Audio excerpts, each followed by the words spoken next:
C'est bon, alors on va commencer. Tov, bonsoir. Ouais, Alors, semaine dernière, on avait parlé de la responsabilité morale que nous devons endosser quant aux événements. Et on avait développé le thème qu'il y avait une déchirure profonde au sein du peuple d'Israël. Et malheureusement, il lui fallut subir des événements énormément douloureux et qui ont créé un certain renversement de situation qui a mené à une explosion d'amour d'Israël. Donc il est clair que la chose la plus importante en ce moment-là est de renforcer l'unité de notre peuple. C'est la seule chose qui puisse nous aider à surmonter tous nos problèmes et surtout à sortir victorieux de cette guerre contre nos ennemis. Là, il faut savoir que quand on parle de l'unité du peuple, le peuple c'est un organisme. Et cet organisme, il est constitué de cellules.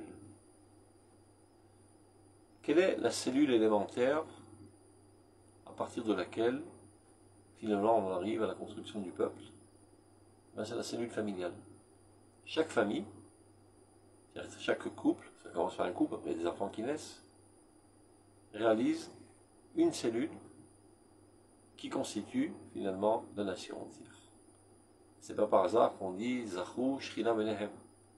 Si le couple est méritant, alors il y a la Shrina, la résidence divine qui est parmi eux. Tout comme la Shrina qui réside dans le peuple d'Israël. Parce qu'il s'avère qu'avant qu'elle réside dans tout le peuple d'Israël, elle réside d'abord et avant tout dans cette cellule familiale. Et donc on peut comprendre, si on continue la métaphore, mais en fait c'est pas une métaphore, c'est vraiment comme ça, que si toutes les cellules du corps sont malades, eh ben tout le corps sera malade. S'il n'y a pas d'harmonie au sein du couple, eh ben c'est ça qui détériore la nation entière. Et la nation d'Israël étant le cœur de l'humanité entière, c'est ça qui détériore l'humanité entière et qui, de manière plus large, détériore l'existence entière. C'est la raison pour laquelle Rav Kook, dans son livre de Oroth, qui traite essentiellement de la résurrection nationale, a consacré un chapitre entier, et comme par hasard le chapitre 26, dans pas mal de livres, le chapitre 26 réalise en fait le cœur du livre, c'est-à-dire le sujet le plus important à traiter. Car 26 c'est le nom de Dieu, comme on sait, c'est la valeur numérique du nom de Dieu. Donc dans le chapitre 26 de Israël ou Triato, qui parle de la renaissance du peuple d'Israël, le Rav Kook consacre tout un chapitre à développer l'importance de l'unité du couple. Il y a quelqu'un qui m'a dit qu'il n'entend pas. Vous entendez, vous? oui, très bien, très bien. Alors dites. Oui, oui, oui. Alors On entend bien. Alimidan, haussez votre haut-parleur. C'est vous le problème. Donc, on continue. Alors on va se mettre à étudier, on va lire le texte et traduire. Ça s'appelle Immoul Amishparti. Immoul qui veut dire fidélité. La fidélité familiale. C'est-à-dire la bonne entente au sein du couple. L'harmonie du couple. Immoul Amishparti. Très souvent les gens pensent que être en bonne entente avec son conjoint, c'est un problème personnel, pour être fonctionnel, pour avoir la vie douce.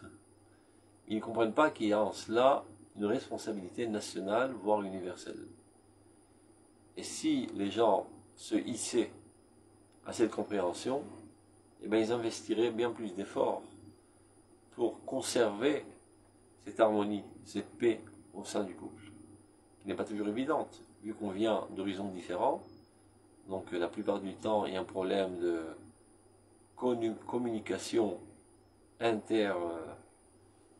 civilisation, on va dire, qui crée des frottements. Mais pour pouvoir surmonter les problèmes, il faut remettre le sujet à sa juste valeur. Que l'harmonie au sein du couple, c'est pas pour mon bien-être, ou bien pour son bien-être seulement. Et donc des fois, je pourrais poser le pour ou le contre, me dire ton bien-être ou mon bien-être, j'ai d'autres intérêts à avoir dans ma vie. Mais il s'agit là tout simplement du fondement même de l'existence. Et donc, pour le fondement de l'existence, il faut être prêt parfois à faire des sacrifices, à renoncer à des besoins, même s'il le faut. Tout comme un soldat, c'est d'actualité aujourd'hui, qui va sur le front. On pourrait se dire, mais c'est pas tellement sympa d'aller sur le front, on risque d'y laisser sa peau. Eh bien, il est prêt. Il est prêt à laisser sa peau pour la continuité de la nation. C'est-à-dire, il est prêt à s'effacer, à renoncer à ses besoins les plus élémentaires pour que la Shrina continue d'exister dans ce monde. Et bien, ça c'est au niveau du macro. Il en est exactement de même au niveau du micro, au niveau de la cellule. Puisqu'on vient de dire que cet organisme national, il est composé de plusieurs cellules, d'innombrables cellules, qui sont les couples, les familles. Donc de la même manière qu'un soldat est prêt à aller au front, au prix d'y laisser sa peau, par amour de la collectivité, eh bien, il y a une sous-catégorie de cette collectivité. Le premier stade de la collectivité commence d'abord dans la famille. Et donc, on doit être prêt à laisser sa peau, s'il le faut même, pour la bonne continuité de la Shrina dans la famille. Pour le bien de la nation, pour le bien de l'humanité entière. Donc c'est avec cette responsabilité qu'on doit réfléchir dans nos efforts de maintenir ce qu'on appelle le shlom bayit, la paix conjugale. Parce que très souvent les gens vont dire bah, je ne vais pas m'effacer toute ma vie, et ben elle aussi elle doit faire un pas, elle doit s'effacer. C'est pas du commerce, la conjugalité. Alors moi je donne ça, toi tu donnes ça, et on trouve un compromis. C'est un don total de soi-même, sans aucune condition. Parce que ce n'est pas devant elle que je m'annule, mais c'est devant la Shrina qui réside dans notre couple. Et pour cette Shrina, je suis prêt à m'annuler pour qu'elle continue d'exister, et de ce fait même, d'assainir la nation entière. Alors regardez dans le texte. Aïmoun Mishparti, la fidélité familiale. Il entend par là, comme je l'ai dit tout à l'heure, conjugalité positive entre les membres du couple.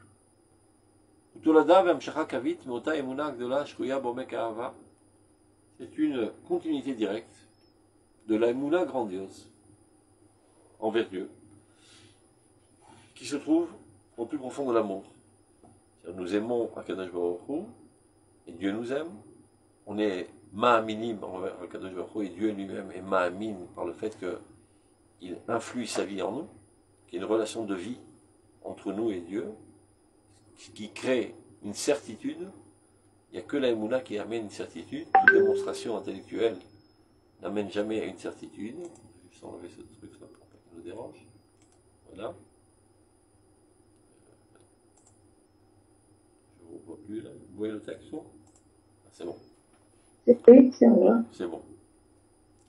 Donc cette émouna, qui a double sens, comme on l'a expliqué à plusieurs reprises, il y a l'émouna du Créateur, par le fait même qu'il insuffle sa vie dans toute l'existence, et il y a la perception de cette vie par la créature. Donc il y a un lien de vie entre le Créateur et la créature, et un amour, c'est-à-dire un besoin intense de s'unir. Ben, il s'avère que le lien qui existe entre l'homme et la femme n'est autre que le lien qui existe entre Dieu et sa créature. C'est exactement du même genre. Cette émouna qui est Poalet Beruach Chaim Besechel Elon Mefouar, qui agit sur nous avec un esprit de vie et de compréhension suprême, Beseder Ve'atama, avec un ordre, avec une harmonie, dans la généralité de toutes les créatures et de tous les mondes. C'est elle qui gère et qui fait vivre tous les mondes. Donc une fois qu'on a compris ce parallélisme, on comprend la phrase suivante. Ameila Mishpartit. À partir du moment, il y a un manque de fidélité. Donc, manque de fidélité à l'extrême, c'est carrément de tromper sa femme ou de tromper son mari. Mais avant d'en arriver là, un manque de fidélité, c'est un manque d'union totale. Où chacun vit sa petite vie. Parfois, il y a des gens qui se considèrent mariés. En fait, ils ne sont mariés que formellement. En fait, ce sont deux habitants dans la même maison. Mais il n'y a pas de lien profond entre eux. Alors, on appelle ça un mariage. En fait, c'est une cohabitation. Comme parfois, des étudiants n'ont pas assez d'argent pour louer un appartement, alors ils se cherchent des colocataires. Mais malheureusement, parfois, c'est le profil de la conjugalité de certaines personnes. On habite ensemble, bon, il faut bien acheter du lait, acheter du fromage, alors on achète le fromage, achète le lait, c'est ça, la discussion s'arrête là. Mais il n'y a pas une pénétration réciproque des deux vies qui finalement constitue une seule et unique entité. Et on peut déjà parler d'une infidélité. On peut déjà parler d'une cassure de cette conjugalité. Donc, Ameila Mishpartit, cette infidélité familiale, Imeila. Meila en hébreu, c'est comme une profanation. C'est une profanation, mais un reset et aoshiot amamidot et aitzira, qui vient détruire les fondements même de la créature entière. C'est-à-dire que lorsque tu t'escarmouches avec ta femme ou avec ton mari, c'est pas un problème émotionnel entre deux personnes. Sache que tu as pris une hache et tu es en train de détruire les fondations sur lesquelles l'univers entier repose. Imeila mais un reset. C'est une profanation destructive des fondations sur lesquelles la créature entière avec toutes ses forces repose. Et Shachalel Zorma Marassi Verprani, qui était censé normalement, bien au contraire, développer le monde aussi bien dans ses aspects matériels que spirituels. Et de là, on va en arriver à comprendre la mitzvah de la sota. Une fois qu'on a compris cela, on va voir le rapport. Aotiot et Mevatot et Shem Hashem Elohi Israël. Quelles sont les lettres qui expriment le nom du Dieu d'Israël? Comme on le sait, il y a énormément de noms. On l'appelle Elohim, on l'appelle Shaddai, on l'appelle Adonai. Mais le nom par excellence, son véritable nom, et pas les adjectifs que nous lui donnons, les qualificatifs que nous lui donnons. Le nom par lequel il a voulu se dévoiler, il a voulu qu'on l'appelle. On n'a pas le droit de dire tellement il est saint ce nom. Ce sont les lettres Yud, et après cela He, après cela Vav, après cela He. Et nous, on ne peut pas le prononcer tellement il est saint ce nom. Mais en fait, qu'est-ce que ça veut dire ces lettres Yud, et puis He, et puis Vav, et puis He? Ça veut dire le verbe lehavot, qui veut dire faire être. Car Akadosh Baruch Hu, le Saint béni soit-il, est à la source de toute existence. Et c'est lui qui fait être de manière constante tout ce qui est. C'est pour ça qu'on l'appelle Havaya. Yudke Vavke, c'est lui qui fait tout être. Ben ce nom-là, de 4 lettres, Akololot Bekirban et Kol Cheyolamim Kulam, qui comprennent en elle, dans ces 4 lettres, toute la vie de tous les mondes. On a déjà développé ce thème, qu'au fondement de tout se trouvent les Otiot HaKodesh. Ça veut dire, avant que Dieu n'eût créé toutes les créatures qu'on connaît, qui sont innombrables, il a d'abord créé les éléments premiers, pour appeler ça les atomes spirituels, à l'aide desquels il a pu après créer d'autres créatures. Je m'explique. À l'échelle, par exemple, chimique, comment qu'on fait de l'eau? Eh bien, on relie, on unit la molécule H multipliée par 2 et la molécule O. Les deux ensemble donnent de l'eau. Donc, ça, c'est à l'échelle d'une certaine couche de l'existence chimique. Mais il y a plusieurs couches dans l'existence. La couche première, et la plus réelle, et la plus fondamentale, c'est les lettres saintes. C'est-à-dire que dans la lettre même du mot Maïm, il y a une lumière divine, un dévoilement divin très spécifique. Dans la lettre Yud, un autre dévoilement divin. Dans la lettre même Sophite, un autre dévoilement divin. la composition de ces trois lumières font apparaître de l'eau, qui finalement s'habille en molécules et apparaît sous forme d'eau. Maintenant, il y a 4 lettres qui génèrent toute l'existence. C'est les lettres Yud Ke Vav Ke, qui veut dire les Havot, faire être. Donc, au fondement de tout ce qui existe, se trouvent les 4 lettres qui sont le nom de Dieu, qui est le créateur, non pas qui a créé, qui est allé en vacances, mais qui continue constamment de créer, comme il dit, Amechadesh Betuvo B'Chol Tamid V'Aseh Bereshit. Donc c'est ce qu'il est en train de dire, là, regardez. Aotiot et Mevatot et Shem Hashem Elokei Israël. Les lettres qui expriment le nom de Dieu d'Israël. Akolot Bekirban et Kol Chei Olamim Kulam.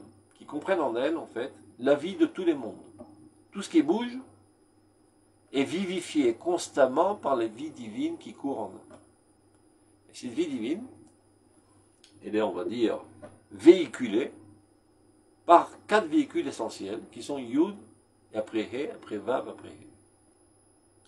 Immekuriutam et Shorsham et Elion, et ces lettres elles-mêmes sont composées d'autres lettres.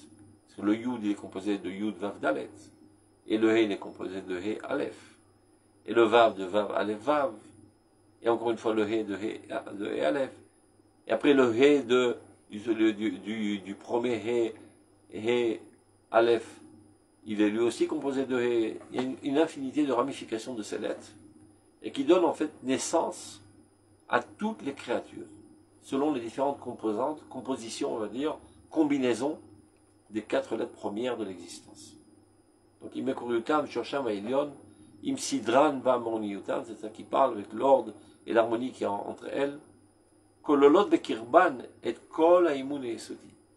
Comprennent en elles toute la fidélité, ou plus exactement, toute l'harmonie fondamentale qui permet à la créature de continuer d'exister. Parce que comme toute chose, s'il n'y a pas d'harmonie, ben ça explose. Même un atome. Il suffirait qu'il y a une disharmonie, que tout explose. Il faut qu'il y ait une certaine force attractive, une force qui est répulsive, et c'est au micron près, et tout est harmonique, et tout est calculé. Et si cela perdrait cet équilibre, tout se décomposerait, et tout l'univers disparaîtrait. Donc il y a une harmonie constante, qui est le fruit d'une volonté divine, et ce qui maintient cette harmonie de manière constante, ce sont les véhicules de la lumière divine, qui sont les Otiot HaKodesh, et plus précisément Yud Ke Vav Ke.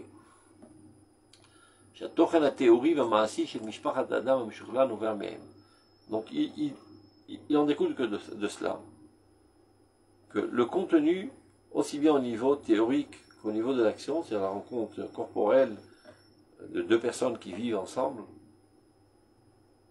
découle de ces lettres. Et alors, maintenant on va voir quelles en sont les conséquences. Qu'on sache à quoi nous attendre et qu'est-ce qu'on est en train de faire lorsqu'on se permet, pour des choses banales et idiotes, de détruire la paix conjugale.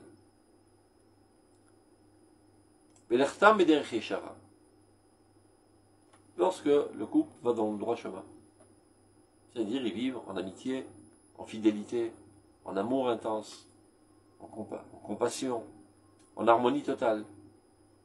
Lorsqu'ils vivent de cette manière, la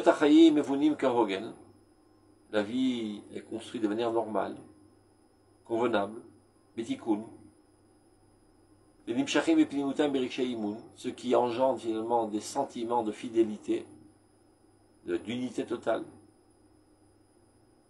Il faut bien se rentrer dans le crâne que le mariage, c'est pas une alliance et une copropriété comme 2 hommes d'affaires qui mettraient chacun 50% pour réussir leurs affaires. Il s'agit d'une fusion totale. À partir du moment où on se marie, on ne devient plus qu'une seule entité. On rappelle toujours l'histoire du Rav Asirim, le Rav Levin, qui était un grand tzaddik à l'époque où il y avait ici l'Empire britannique, qui mettait en prison tous les juifs qui se rebelliaient contre l'Empire britannique. Alors il allait dans les prisons les réconforter, et tous ces prisonniers juifs l'aimaient énormément. On raconte qu'une fois, il débarque chez le médecin avec sa femme, il dit au médecin, nous avons mal dans le pied de ma femme. Vous comprenez, ça veut tout dire. C'est pas une compassion, c'est pas une solidarité. C'est une seule vie, qui apparaît de manière bizarre dans deux corps. Mais en fait, il y a une seule âme. Donc une seule sensibilité. Donc lorsque la vie se déroule de cette manière, et ceci a des relations sur la créature entière, dans les mondes les plus hauts, les plus célestes, et dans les mondes les plus profonds du point de vue de la matérialité, ceci fait découler des sources de bénédiction dans l'existence entière. Shel Osher et de bonheur. Shel Ofaot Nishmatiot Adinot Lakol, et fait apparaître des âmes délicates. C'est-à-dire, ça engendre des enfants délicats, bons, nobles, idéalistes, etc. Et comme on dit, Miklalhen, attachement à lave. Par la positivité qui est décrite là, tu peux comprendre la négation. Ça veut dire que quand il y a une déstabilisation au sein du couple, comme je disais tout à l'heure, ce n'est pas un problème émotionnel, interpersonnel entre deux personnes qui se sont escarmouchées, et c'est pas trop grave, c'est un petit problème ponctuel. Non. Vous avez détruit le monde entier. Vous avez détruit l'univers entier.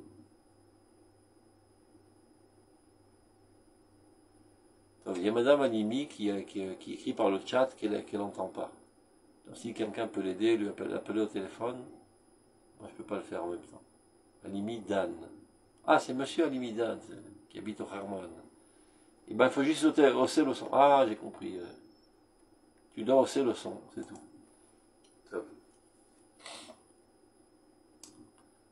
D'ailleurs, je ne te vois pas dans la caméra. C'est où Animi Dan? Bon, il est parti, je ne vois pas. On continue. Beshiburam, par contre, lorsqu'il y a une cassure dans ce couple, Achiratam, lorsque la relation s'amochit, lorsqu'il y a une rébellion contre l'ordre idéal de la conjugalité. Et toujours, ou la plupart du temps du moins, à cause de choses futiles, idiotes, sans aucun sens. Arem Yesod Eirus. Ceci réalise le fondement même de la destruction. Eirus.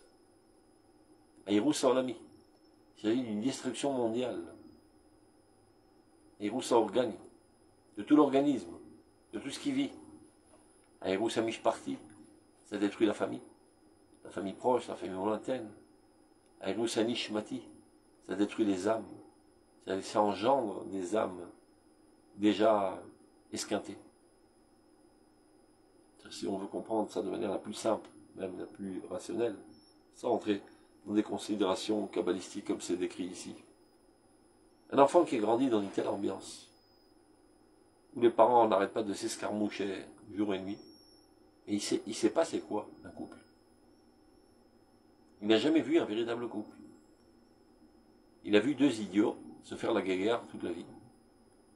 Et à ses yeux, c'est ça la conjugalité. Donc c'est quelqu'un d'inmariable. C'est un potentiel divorcé. Il ne sait pas c'est quoi. Il n'a jamais eu l'expérience d'une véritable conjugalité dans le bonheur, dans la paisibilité, etc. Et la plupart du temps, ces gens-là ne réussissent pas non plus leur mariage.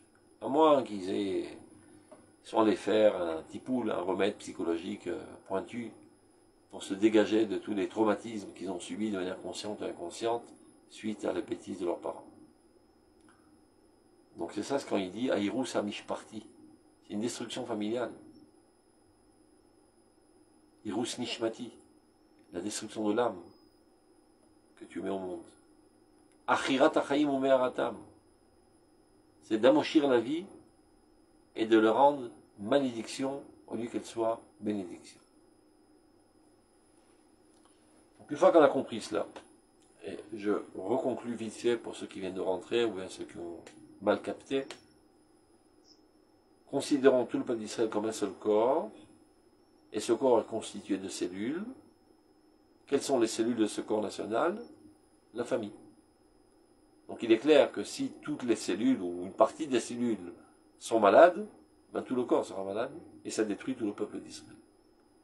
Et ça engendre une nouvelle génération qui est déjà malade, qui est déjà titubante, qui aura énormément de mal à fonder un couple et une famille comme il le faut, ayant vécu des expériences négatives.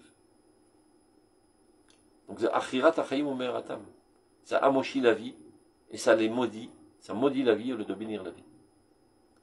Et de là, donc on va comprendre maintenant la nécessité si importante de la vérification de la femme qu'on considère comme une sota.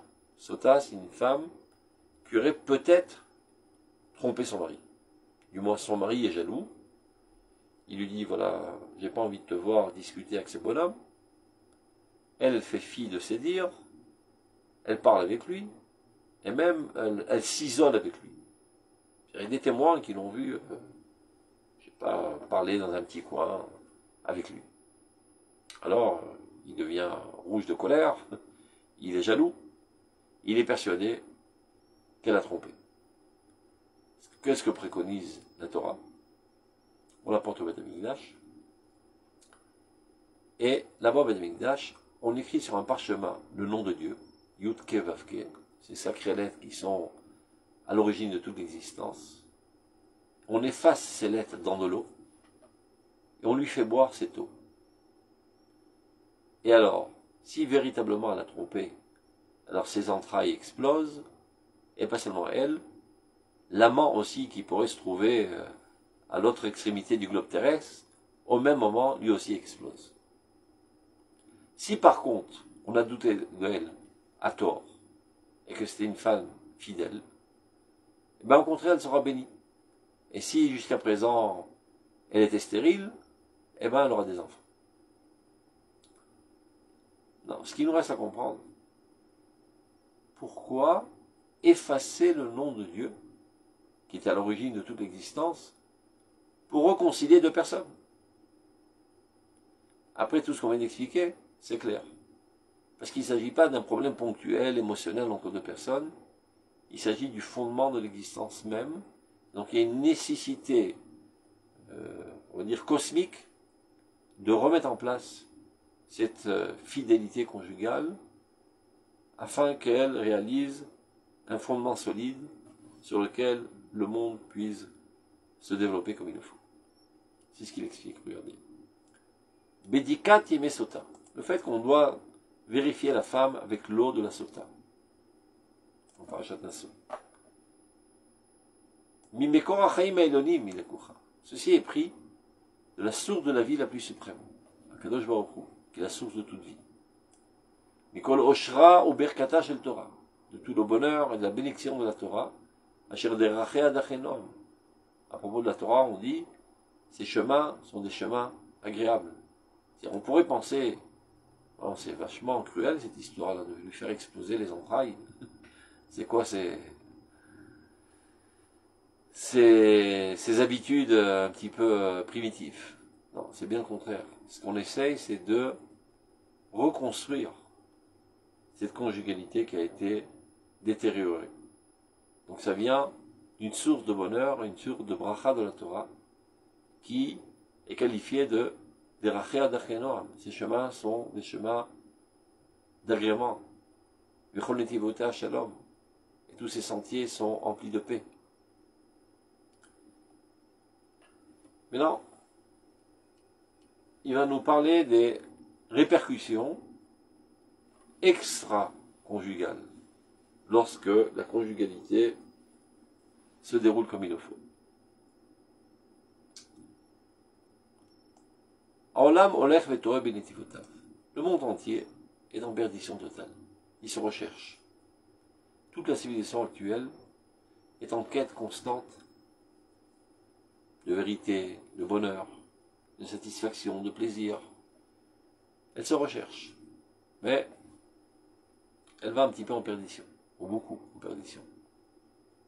Donc lorsqu'on observe les actes, on dit mais ça va dans tous les sens, on ne sait pas exactement ce qu'ils veulent, des civilisations bizarres, avec toutes sortes de comportements, parfois obscènes même. Aval, mais à vrai dire, ce qui se passe dans le fond du subconscient collectif de toutes ces nations, mais il est en quête de la fidélité divine. N'oublions pas que l'humanité, quelle qu'elle soit, eh ben, les hommes sont à l'image de Dieu. C'est-à-dire leur essence, c'est leur âme, et leur âme est divine. Et cette âme ne peut trouver paisibilité et satisfaction que dans la proximité de Dieu. Donc l'homme individuel et la société des nations, au sein des nations, recherchent cette fidélité avec Dieu, cette harmonie avec Dieu, cette proximité de Dieu. Métanativ chez l'Orachaïm. Ils recherchent tous le chemin, le sentier de la lumière de la vie. Ou beau y avoir, en fin de compte, ils la trouveront. De manière éliminative, ils chercheront à tous azimuts, et chaque fois ils seront coincés par une route sans issue, jusqu'à que finalement ils arriveront à la bonne route. Pas d'eux-mêmes, lorsqu'ils s'accoleront à Israël, allons à la lumière de la maison de Jacob, comme c'est décrit dans Ishaïa. Et de reconstruire cette famille entre Dieu et le monde. De la même manière qu'on a parlé d'une harmonie au sein du couple, il y a aussi un autre couple. Akadosh Baruch Hu ve'olamo. Akadosh Baruch Hu est son monde. Et le monde est la femme, Akadosh Baruch Hu est le mari, et il y a une recherche constante de l'un envers l'autre. Qui commence d'abord avant tout en une recherche entre Akadosh Baruch Hu et Knesset Israël, c'est ce qui est décrit dans Shirachirim. Une fois qu'il y aura une harmonie totale entre Akadosh Baruch Hu et Knesset Israël, ceci va se propager dans l'humanité entière, qui elle aussi arrivera à cette conjugalité avec Akadosh Baruch Hu. Donc, התוכן בבניין משפחתי בין השם אל העולם, ובין כל המעשיו יופיע על ידי התגלות אמונת אמון. Ça veut dire que plus il y aura de couples qui vivront de manière normale, dans l'amour, dans la fidélité, dans l'amitié, etc., plus cela assainira la société humaine, à tel point que finalement, toute la société en tant que société, toutes les nations en tant que nations, pourront s'accoler à Dieu comme il le faut. Et donc, à partir du moment où on s'accole à Dieu, tout sera fondé sur la justice, sur la bonté, et on arrêtera tout le système de la guerre avec ses cruautés. בין כל מעשיו יופיע על ידי התגלות אמונת אמן. אשר בישראל מאז היא הצורה. Chose qui existe depuis bien longtemps avec le peuple d'Israël. Dieu a conclu un acte de mariage avec le peuple d'Israël depuis déjà le don de la Torah. Mais comme, on va dire, fer de lance, afin d'amener finalement l'humanité entière à ce mariage avec la divinité. Cette harmonie totale avec la divinité. Comme on le dit dans le verset, Verastich li le'olam. Dieu dit à la communauté d'Israël, à la Knesset d'Israël, je me fiancerai à toi pour l'éternité. Verastich li betzedek u mishpat. Je me fiancerai à toi avec justice. Bechesed ou berachamim. Avec bonté et miséricorde. Verastich li be'emuna. Et je me fiancerai avec toi avec foi. Viadat et Hashem, et tu connaîtras Dieu. Donc tout ça dit dans le futur, parce que c'est un processus à longue échéance, et on va en se rapprochant de plus en plus de Dieu, jusqu'à arriver finalement au mariage éternel. Donc, Aïmoun la Mishparti, la fidélité au sein de la famille. On reprend le sujet.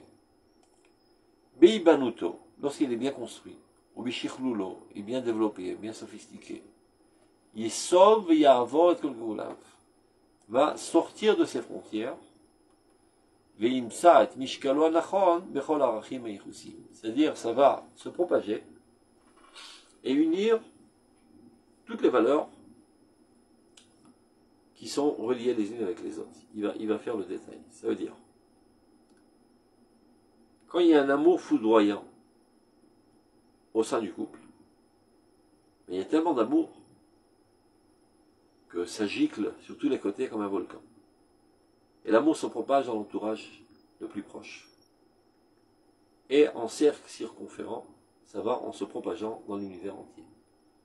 Ça veut dire, il y a un amour volcanique au sein du couple, et de là, ça apporte la bracha, la bénédiction, et l'amour dans le monde entier, entre toutes les valeurs qui, de manière générale, sont contradictoires. Alors, regardez, il va donner des exemples. On reprend la phrase. Aïmou la mishparti, la fidélité familiale. Bibanuto, lorsqu'elle est construite comme il le faut. Ou bishichlolo, et quand elle est développée, sophistiquée. Isov, veyavor et kolgulav, va dépasser toutes ses limites, va sortir des limites de ce couple. Et cette même harmonie qui était au sein du couple va amener à créer toutes sortes d'harmonies dans des valeurs qui étaient jusqu'à présent antagonistes. Vimsat mishkalo anachon, bechol arachim aichusim. Dans toutes les valeurs qui ont des relations les unes avec les autres, mais parfois sont en contradiction, même en querelle. Donc il donne des exemples. Imsat mamado yashar abilti maoul ben ish leish. De là on arrive à créer un lien de fidélité entre les hommes. Après ben sachir les sochro, entre l'employeur et l'employé. Il y a toujours une certaine tension. Parce que l'employeur aspire à ce que l'employé travaille au maximum et qu'il donne un maximum de produits. Et l'employé a comme une impression d'être arnaqué, donc il cherche à faire le minimum, et il y a des tensions entre les deux. Ben Oved le noten avoda, le même, celui qui travaille, celui qui donne du travail. Ben chachme chidot le amle kapaim, entre les intellectuels et les gens qui travaillent avec les mains, il y a aussi des tensions. Il y a une certaine haine parfois entre les deux. Ceux qui travaillent avec les mains, ils disent, ben non, on galère dur, et on a un salaire pas très élevé, et lui il est dans son bureau avec son col blanc, avec son stylo, bien avec son ordinateur, bien rafraîchi sous la clim, il gagne le double. Donc il y a une certaine haine. Et l'intellectuel regarde avec dédain celui qui travaille de ses mains. Donc il y a une tension entre ces deux genres de personnes. Ben amim rabim, entre les peuples. Suspicion réciproque, une haine, manque de fidélité, manque d'harmonie. Ben yoshve aklimim ou medinot, entre différents habitants de climats différents. Ça veut dire essayer de mettre ensemble un nord-africain nonchalant avec quelqu'un qui habite l'Europe du Nord, qui est bien programmé, bien pesé, etc. C'est la guerre mondiale. C'est essayer de faire côtoyer, je sais pas, un Finlandais avec un Marocain. Travailler ensemble. Au bout de 3 minutes, ça explose. Il y a une suspicion réciproque, une incompréhension. C'est le problème de la communication inter-civilisation. Une incompréhension totale. Je lui ai dit, mais c'est quoi ce primitif là, qui parle avec les mains, avec les pieds, qui gigote dans tous les sens et qui est impulsif.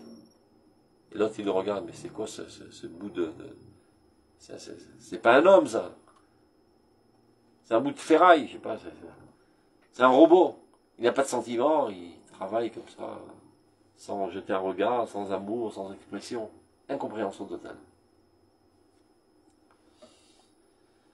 במדינות שונות, בין התביעות הבשריות לתביעות הנשמתיות, entre les exigences corporelles et les exigences spirituelles. Ben, le corps, ce qui l'intéresse, c'est les plaisirs corporels, sensuels, et l'âme, ce qui l'intéresse, c'est les grands idéaux nobles, incompréhension totale, et frustration. C'est-à-dire mettant ensemble quelqu'un de profondément charnel, qui ne pense qu'à manger et satisfaire ses besoins corporels, et quelqu'un d'extrémiste spirituel, en compréhension totale, dédain réciproque, c'est la bombe atomique entre les deux.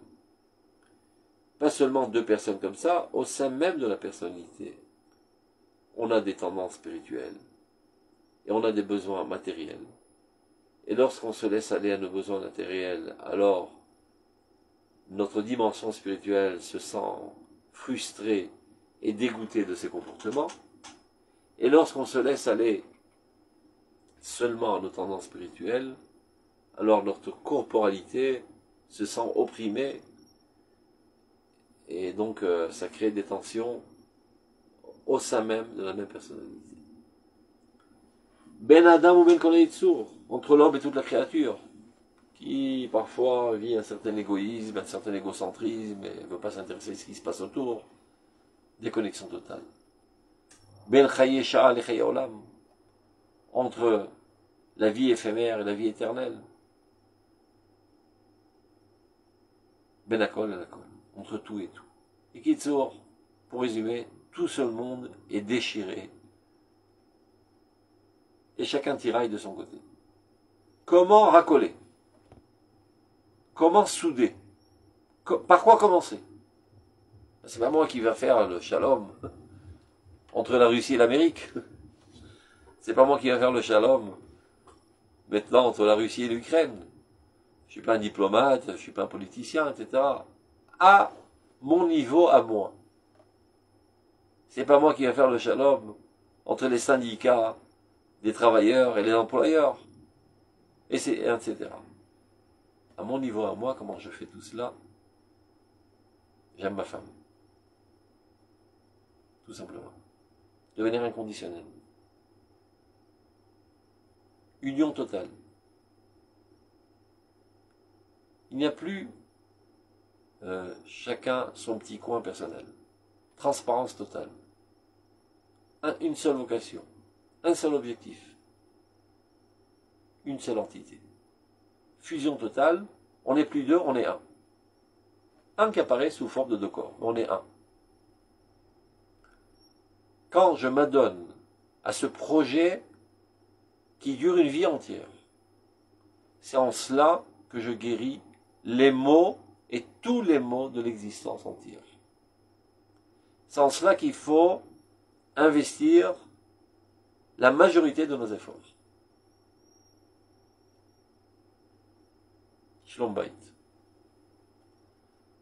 Avant d'aller faire l'idéaliste et de sauver les pauvres affamés d'Afrique du Sud, eh ben, investis-toi d'abord à une vie conjugale qui baigne dans le bonheur, dans la compréhension réciproque, dans la sensibilité de l'autre. Il dit, ben, je suis un égoïste alors, je me soucie que de mon bien-être personnel. Tu te trompes sur toute la ligne. C'est comme ça qu'on fait descendre la Shrina dans ce monde. Zachou, Shrina Benehem, Israël. S'ils ont mérité, la Shrina est entre eux. Qu'est-ce que ça veut dire ils ont mérité? Enveloppe de la loterie nationale, ils ont eu le gros lot. Zachou en hébreu, qui veut dire mérité, Zvenachon Zach. C'est-à-dire purifiés. Ils se sont purifiés. Purifiés de quoi? De tous les sales traits de caractère. S'auto-nettoyer. Plus on s'auto-nettoie, plus cet idéal devient réalisable. De vivre une vie authentique de couple. Et non pas une cohabitation dans le même appartement sur le même toit. Et alors la Shekhina se trouve parmi nous. Et si la Shekhina se trouve parmi nous, elle est tellement intense parmi nous qu'elle déborde dans tous les alentours et elle va se propager dans tous les horizons et ressouder tout ce qui était jusqu'à présent déchiré. C'est-à-dire, c'est par un élan d'idéalisme universel, cosmique, que je m'investis dans le Shlom Bayit. C'est pas pour mon confort émotionnel personnel. Sans quoi, j'ai d'autres chats fouettés, je suis un grand idéaliste, alors je préfère aller traverser les pays et les contrées et d'être un médecin sans frontières et pas m'adonner seulement à ma petite famille, ma petite popote et ma petite cocotte. Non, non, non. Le même idéaliste qui va traverser les contrées pour apporter secours aux autres, c'est le même qui investit énormément d'énergie pour construire sa cellule familiale, sachant que d'abord, avant tout, tout commence par ça. C'est comme ça qu'on guérit tous les maux de toute l'existence. C'est comme ça qu'on fait accouler la vie divine dans le monde, par le goulot de la bouteille qui est la cellule familiale. D'où l'importance de préserver très fortement la cellule familiale, justement dans notre époque, où c'est la débandade totale avec le postmodernisme, qui remet en question l'importance de la cellule familiale et qui fait toutes sortes d'expériences cruelles de proposer une nouvelle famille. Un homme avec un homme, une femme avec une femme, un homme avec un chien avec une moustique. Toutes sortes d'expériences cruelles qui, sans aucun doute, engendreront des catastrophes universelles. Akadosh Baruch Hu, qui est le créateur du monde, c'est lui qui a uni Adam et Chava. C'est lui qui les a mariés. Et lorsqu'on se marie, on bénit Akadosh Baruch Hu. Lorsqu'on se marie, c'est pas seulement du romantisme. Il y a aussi une importance au romantisme. Pour huiler la machine, comme on dit. Mais c'est une responsabilité nationale lorsqu'on se marie. C'est la raison pour laquelle on ne peut pas se marier tout seul. On se marie en société, en mignonne. Mais non, laissez-nous tout seuls, vous nous dérangez dans notre romantisme. Non, non, non. On est là pour t'encourager. Parce qu'on comprend très bien que cette union entre monsieur et madame, c'est la construction d'une nouvelle cellule saine qui assainira la nation entière. Donc on est là pour t'encourager et pour te rendre joyeux, pour te donner de l'énergie à t'investir dans ce domaine si important. On continue. Aïmouna Pélimite. Cette foi intérieure, et Yodat et Gvoda, qui a conscience de son importance, et Tosha, son bonheur, Vugvurata, et sa puissance, son courage, parce que ça nécessite pas mal de courage pour surmonter les entraves, les problèmes, les frustrations, de manière volontaire ou involontaire. Il faut savoir effacer, il faut savoir s'effacer. C'est la leçon que Dieu nous donne. Lorsque Dieu préconise d'effacer son nom pour rétablir le shalom au sein du couple, qu'est-ce qu'il vient nous dire par là? Que très souvent, il y a des frictions terribles au sein du couple qui découlent en fait d'une petitesse, d'une mesquinerie d'esprit. Mais ça donne pas un bon look. Ça paraît pas joli de s'escarmoucher pour des idioties. Donc il faut camoufler l'histoire. Comment qu'on fait? Ah non, c'est pour l'idéal, c'est pour le principe, c'est pour la religion, c'est pour le bon Dieu. Alors Dieu, il intervient et dit, écoutez, mes potes, sortez-moi de cette équation. Si ça n'en tient qu'à moi, moi je suis prêt à m'effacer. Toi, monsieur le grand sadique, tu prétends que tu es en friction avec ta femme à cause de toutes sortes de considérations religieuses, idéales, divines. Bon. C'est moi qui ai offensé la femme, moi le bon Dieu. Donc qu'est-ce que ça te mêle? Moi je suis prêt à m'effacer. Bon, voyons voir si toi maintenant, tu es prêt à t'effacer. Donc aucune raison n'est légitime pour effectuer une cassure dans cette harmonie conjugale, sachant que cette conjugalité a des répercussions cosmiques, des destructions cosmiques. Donc, quelle que soit la situation, tu dois être prêt à t'effacer. Et n'aie pas l'impression que tu es un pigeon. Moi, c'est toujours moi qui m'efface devant elle. Ou elle dit, c'est toujours moi qui m'efface devant lui. Tu ne t'effaces pas devant lui, tu ne t'effaces pas devant elle. Tu t'effaces devant Dieu. Tu t'effaces devant la Shrina. Tout comme un soldat qui va au front et qui est prêt à s'effacer pour la continuité de la nation d'Israël.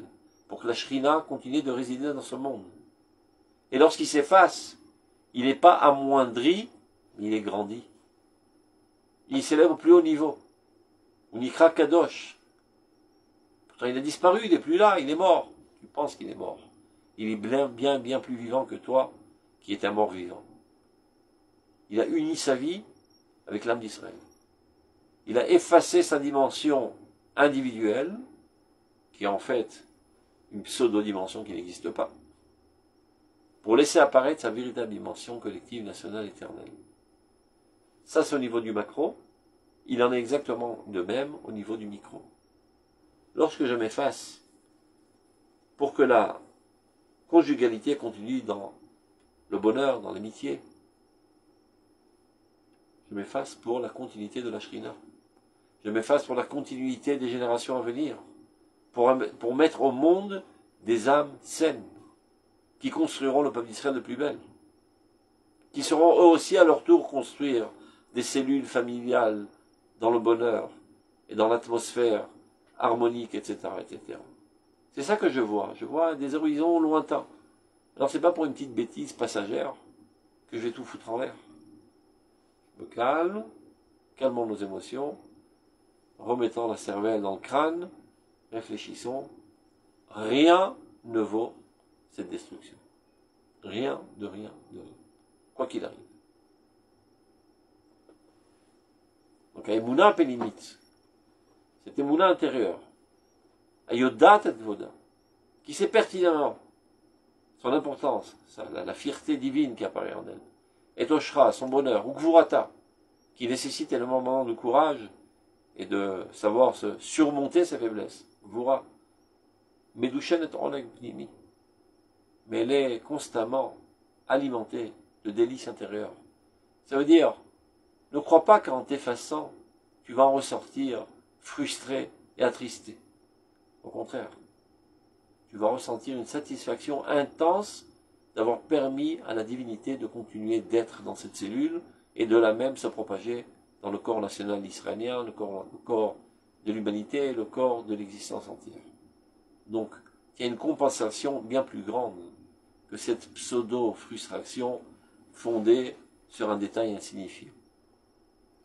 Amakira, Shibakol Moshelet, qu'elle gère tout, cette émouna. Shi Mechaleket, Memida ou Mishkan, Shel Tzedek V'Yosher, elle sait peser le pour le compte pour que la justice et la droiture apparaissent. Or Vechaim, lumière et vie. Les Kol Amon Itzurin. C'est-à-dire cette force de Kovesh et Titzro, de se contenir, de savoir se la fermer, comme on dit. Yisrazal. Ma'umanuto shel adam b'olam hazeh. Quel est l'art de l'homme dans ce monde?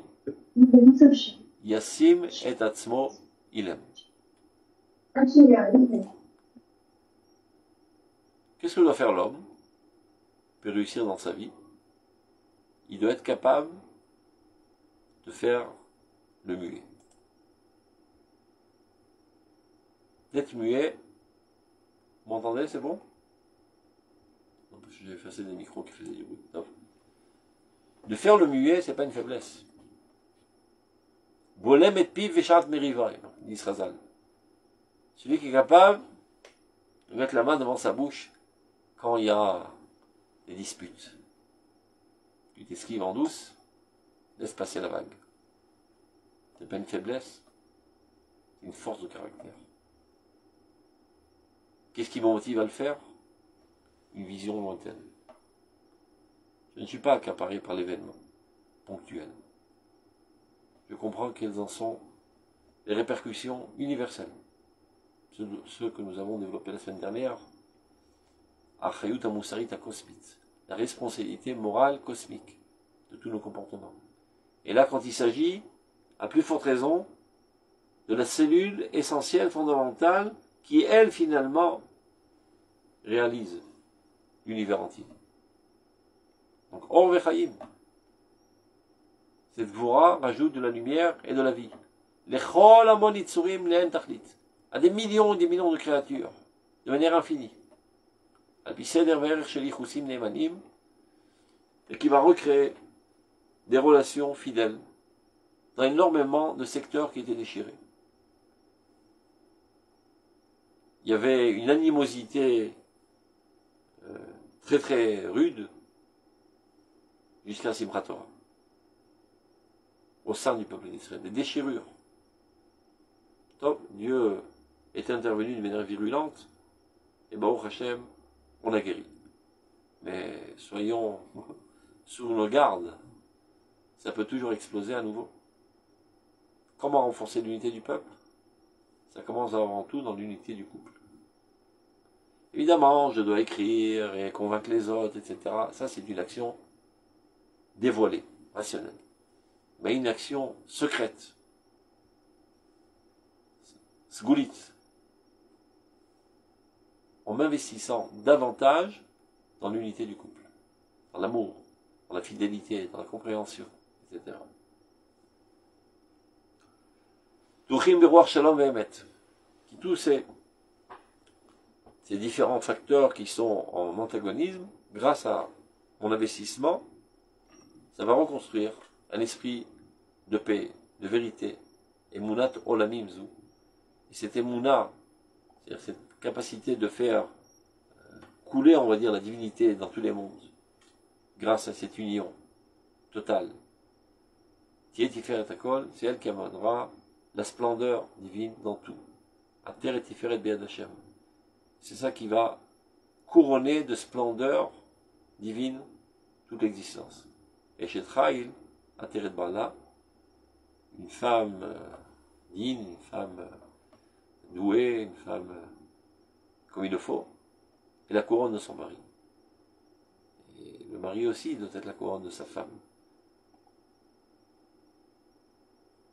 C'est clair? Alors, Shabbat Shalom, portez-vous bien, aimez-vous bien les uns les autres. Kol Tov, Shabbat Shalom. Comment il en est arrivé là? Qui? Comment on en est arrivé à cette conception que c'est la famille qui crée tout le cosmos? Parce que ça vient de quoi? Ça vient d'où cette origine? Ça vient du fait que la nation est constituée de familles. Le corps national est constitué de cellules, et les cellules sont les cellules familiales. Et vu que tout le corps national n'est qu'un seul organisme, alors tout comme l'organisme, si les cellules sont malades, eh bien tout l'organisme sera malade. Donc il faut investir sur assainir les cellules. C'est clair? Parce que la création du monde serait parce qu'on revient à la création du monde où l'homme et la femme étaient ensemble. C'est ça. Le premier homme et la première femme. Aux premières créations, ils étaient ensemble. Le premier homme et la première femme, c'est la cellule première, comme vous le savez, au niveau de l'embryon. Ça commence d'abord par une seule cellule, après qui se multiplie, et après il y a une sélection de cellules qui vont dans les yeux, dans les oreilles, etc. Donc Adam et Chava, c'était la première cellule, qui ont donné naissance à toutes les autres cellules. Et c'est comme ça qu'est créé le corps universel. Et donc chaque cellule... Et les problèmes ont commencé quand ils se sont séparés. Parce que physiquement, c'est ça le problème. C'est qu'ils sont séparés. Non, Il y avait pas la séparation, elle commence déjà au niveau sentimental, au niveau émotionnel, etc., etc. Après, on arrive à une séparation formelle. Comme je disais tout à l'heure, pas besoin d'arriver au tribunal rabbinique et de donner le guet pour être divorcé. On est déjà divorcé depuis 20 ans. Et il y a des gens qui sont des colocataires. Ils ne sont pas des véritables gens mariés. Il ne suffit pas de parler de fromage et de tarte. Achète le fromage en venant de la synagogue et achète... il y a une... me dit Bartabam. La pénétration réciproque se fait par par la discussion. Pourquoi au départ, J'entends plus. On vous entend très mal. pourquoi, pourquoi au départ il y a eu un ensemble, et puis après ça, Dieu a changé la position et l'a mis dehors. C'est intéressant comme idée. Il a mis dehors qui? Ben, la femme est sortie du corps de l'homme. Ah, c'est à ça que vous faites allusion. D'abord, il faut savoir que tout ce qui est marqué dans la paracha de Bereshit, ce sont des métaphores. Rien ne relate des faits historiques, ce sont des métaphores. Non, non. Mais alors, qu'est-ce que ça vient dire? Qu'au début, le Midrash dit qu'ils étaient dos à dos, après Dieu a scié pour qu'ils deviennent face à face. Ça veut dire qu'au début, il y a un lien naturel qui est, on va dire, bekfia, c'est-à-dire Dieu nous oblige à nous unir. Mais l'homme, ce qui caractérise l'homme, c'est le libre choix. Donc c'est vrai que, à l'origine, on est un, on vous sépare pour que vous vous retrouviez de manière volontaire. Et là, l'unification est totale. On n'est pas, je sais pas comment on dit, cafouille, on n'est pas obligé de le faire sans volonté libre. Alors, ce qui ne met pas en évidence la dimension humaine. Le libre choix a créé la séparation. Non. Qui voulait nous donner le libre choix. Voilà. Il faut qu'il y ait une rencontre. C'est-à-dire, il y a marqué que dans le ciel, on était une seule âme. En atterrissant dans ce monde, on se divise en deux corps. Et après, il y a une recherche. Donc, on se rend compte, on fait un shidour, etc. Mais c'est pas seulement on se rend compte, on s'est marié sous la choupa. Il faut continuer de se rencontrer tout le temps et de se retrouver et de trouver le moi qui est en elle et elle le moi qui est en elle. Parce qu'on est une seule entité. Et plus cette fusion va grandissante, et ça c'est un projet de toute la vie, il y en a qui pensent, quand on était jeune, il y avait un amour romantique, et maintenant il y a l'usure de l'amour. Au contraire, jour après jour, l'amour va en s'intensifiant, qu'on parle d'un véritable amour. Et pas seulement de satisfaction sexuelle ou bien satisfaction romantique. L'amour, Ahava, c'est la même valeur numérique que Echad. C'est une unification totale. Donc plus on est ensemble, plus on discute ensemble, plus on a des espérances communes, plus on devient une seule entité. Et parfois, il y a des entraves, parce qu'il y a des volontés différentes, et des habitudes différentes, des conceptions différentes. Alors on risque de foutre le feu à la baraque pour des détails totalement insignifiants, ne comprenant pas l'enjeu, la responsabilité cosmique qui est en cela. Donc, comme je disais la semaine dernière, quand le compte est personnel, alors le bonhomme, ils peuvent poser le pour, le contre et te dire, je suis prêt à payer les pots cassés, mais pour l'instant, j'ai un certain plaisir.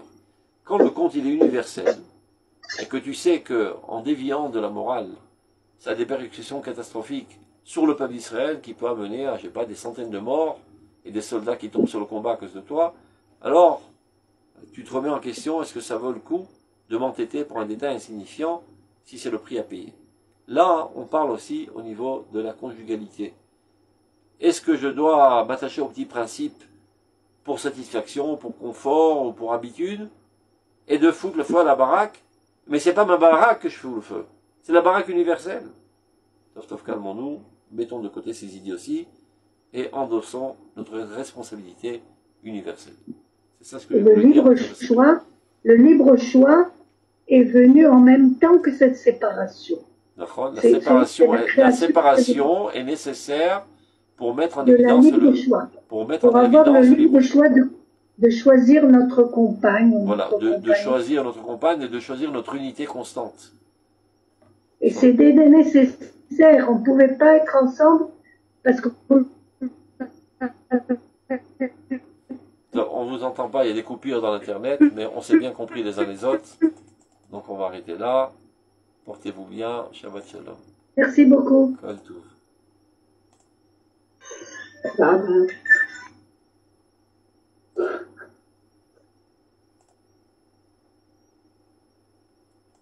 coupe ça. On va couper.